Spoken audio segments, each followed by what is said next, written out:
Welcome to our introduction to comparison operators. Comparison operators do exactly what they're named for. They compare values and return a true or false result. This is distinct from mathematical operators, for example, which produce a numerical result. Let's take a look at some examples. 5, the less than symbol, and 6.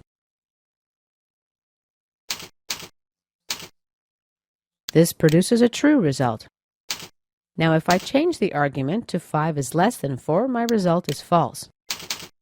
Let's state that 5 is greater than 4. This is true. 5 is not equal to 4 also produces a true result.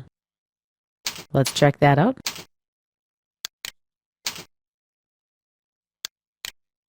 But 5 not equal to 5 produces a false result. 5 is less than or equal to 5 produces a true result. 5 is greater than or equal to 5 produces a true result as well. In our next tutorial, we're going to learn how to use comparison operators. And this concludes our introduction to comparison operators.